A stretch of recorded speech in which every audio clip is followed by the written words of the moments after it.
নমস্কাৰ বন্ধু বান্ধৱীসকল, মই আজি লৈ আহিছোঁ ৰাজমা পনীৰ ৰেচিপি। ইয়াতে মই ডাঙৰ দানা ৰাজমা লৈছোঁ। ডাঙৰ দানা ৰাজমা ল'লে ৰাজমাখিনি খাবলৈ ভাল লাগে। এয়া ৰাজমাখিনি 4-5 ঘণ্টা পানীত তিয়াই থৈ মই প্ৰেছাৰ কুকাৰ এটাত ভালদৰে চিটি মৰাই লৈছোঁ। আনফালে আদা, নহৰু, জিৰা, পিঁয়াজ এনেকৈ এটা পেষ্ট বনাই লৈছোঁ। মোৰ পেষ্টটো ৰেডি হৈ গ'ল। ইফালে 2টা বিলাহী লৈ লৈছোঁ। বিলাহী 2টা ধুনীয়াকৈ ৰুকি লৈছোঁ।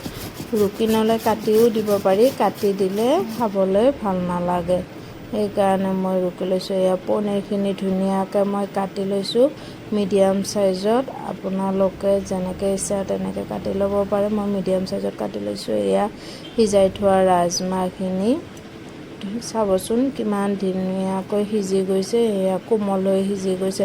সৰু সৰু দানাৰ ৰাজমাকেইটা ভালদৰে নিসিজে। কেৰাহী এখন পাতি দিলোঁ, তাত মই মিঠাতেল অকণমান দিছোঁ। মিঠাতেলখিনি গৰম হোৱাৰ পিছত তাত মই অকণমান চেনি দি দিছোঁ। চেনিখিনি দি মই ধুনীয়াকৈ লৰাই দিছোঁ, নহ'লে চেনিখিনি জ্বলি যাব। চেনিখিনি দিছোঁ যাতে তৰকাৰীখনৰ ধুনীয়া কালাৰ এটা আহে। আনফালে মই 2টা শুকান জলকীয়া, 2 ফিলা তেজপাত, তাৰপিছত ইলাচি, ডালচেনি, লং এনেকৈ দি ভাজি তাত কুটি থোৱা পিঁয়াজখিনি দি ধুনীয়াকৈ ভাজিছোঁ। ভজা হোৱাৰ পিছত যেতিয়া এটা গল্ডেন কালাৰ আহিছে, তেতিয়া মই ইয়াত আদা, নহৰু, জিৰা, পিঁয়াজৰ পেষ্টটো দি দিছোঁ।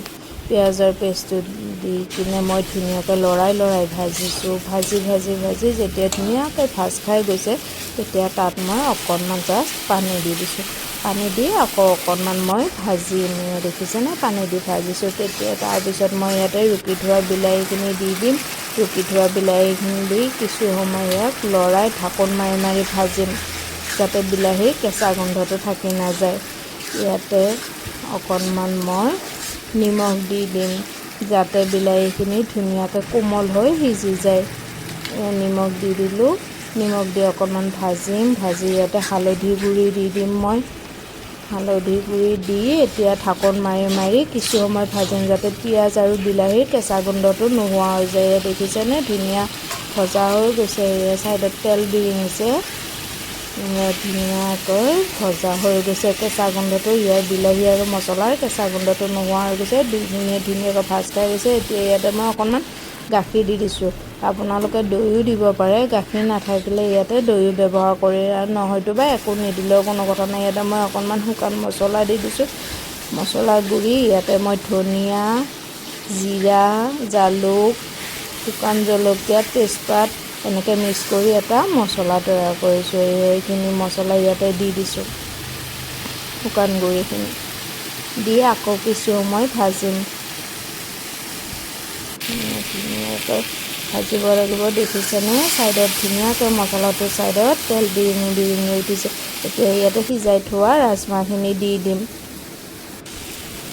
মছলাত সিজাই থোৱা ৰাজমাখিনি দি আকৌ ৰাজমাখিনি মছলাৰ লগত কিছু সময় 10 মিনিটমান সময় মই ভাজিম, ঢাকোন মাৰি, যাতে ৰাজমাখিনি ধুনীয়াকৈ মছলাখিনিৰ লগত মিলি যায়। এয়া দেখিছেনে, মই ঢাকোন মাৰি ভাজিছোঁ। ভাজোঁতে এয়া দেখিছেনে, ভজা হৈ কোমল হৈ ধুনীয়াকৈ গলি গৈছে। গলি যোৱাৰ পিছত এয়া ধুনীয়াকৈ ভজা হৈ গৈছে। ইয়াতে এতিয়া মই গৰম পানী দি দিছোঁ। গৰম পানী দি কিনে কিছু সময় মই ইয়াক উতলিব দিম।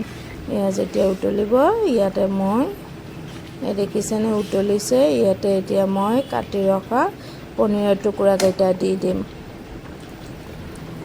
কাটি ৰখা পনীৰৰ টুকুৰাখিনি দি ঢাকোন মাৰি ইয়াক আৰু অকণমান সময় উতলিব দিম, যাতে পনীৰখিনিৰ ভিতৰত মছলাখিনি ধুনীয়াকৈ সোমাই যায়।